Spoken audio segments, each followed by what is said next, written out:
विनायक द्विवेदी जी, कानपुर से। श्री हरिवंश महाराज जी। महाराज जी, मेरा प्रश्न है कि मैं सरकारी पदों के चयन के लिए तैयारी कर रहा हूँ। काफी समय से तैयारी में लगा हूँ, लेकिन कभी कभी आत्मविश्वास की कमी और दिमाग में ये संशय आ जाता है कि जो मैं कर रहा हूँ वो सही चयन है या फिर इसमें बदलाव करना चाहिए। महाराज जी, इस परिस्थिति में हम मुझे तो क्या करना चाहिए? हम तो सिर्फ प्रिया प्रीतम भजन भगवत प्राप्ति। ना हमको अभी सरकारी नौकरी की है, ना हम करने का कोई लक्ष्य है, ना हम उसके विषय के ज्ञाता है। बचपन से भगवत मार्ग में रहे हैं। तो वैसे हमने तो एक बोर्ड में लिखवा रखा है कि आप हमसे प्रश्न केवल परमार्थ का, अध्यात्म का, भगवत मार्ग का करें।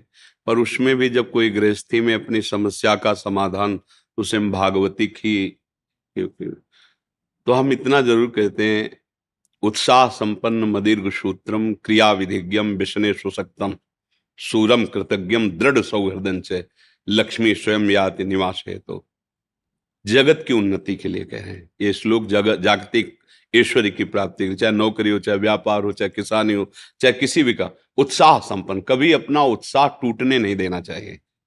वो तभी नहीं टूटेगा जब भगवान का आश्रय होगा। कर तुम अकर तुम अन्यथा कर तुम सर्व समर्थ मेरे भगवान है। आज मैं यहां हारा हूं तो कल जीत जाऊंगा। उत्साह तभी आपका संपन्न रहेगा जब भगवद आश्रय है। उत्साह संपन्न, हर स्थिति में अपने को कभी निराश नहीं होने देना, कभी टूटने नहीं देना, कभी हारने नहीं देना।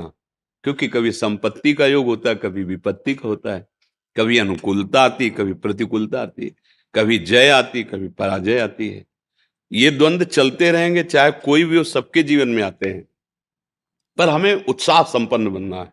इसके लिए भगवद आश्रय अंदर से चलना चाहिए। हरि शरणम, हे भगवान मैं आपकी शरण में हूं।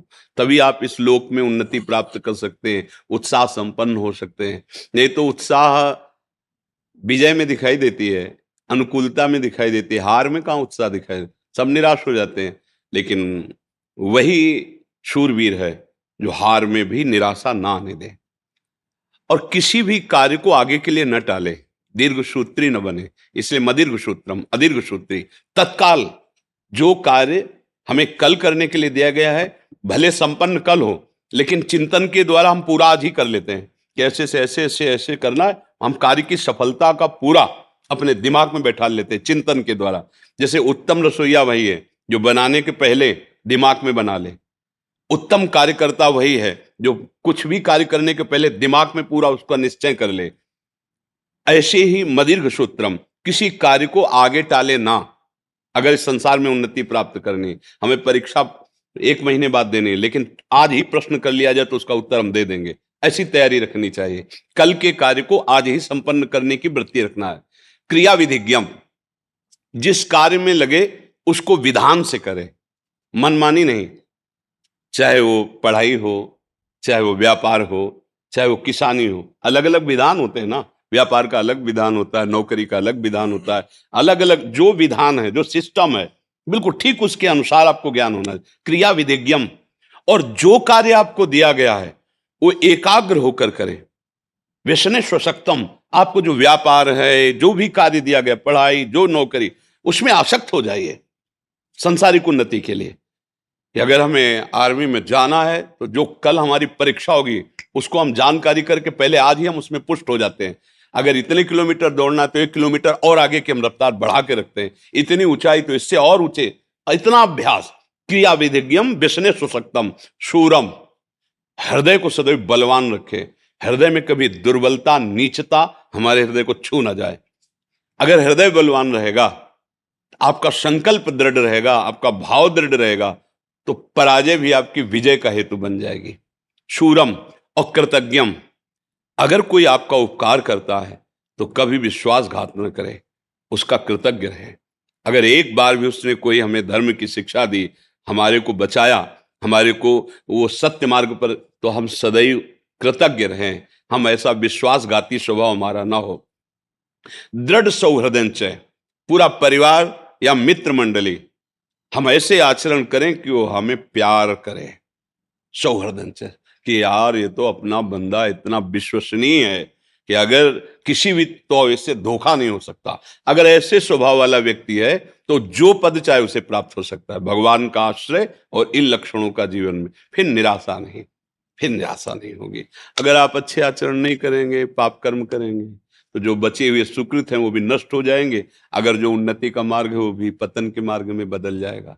ये कर्म भूमि है ना, हम अच्छे कर्म करें, पतन का नंबर आ रहा है, मान लो पाप का नंबर आ रहा है, तो पतन के लिए गिराने की कोशिश करेगा, लेकिन आपका ये नया कर्म आपको बचा लेगा, आपको उठा देगा।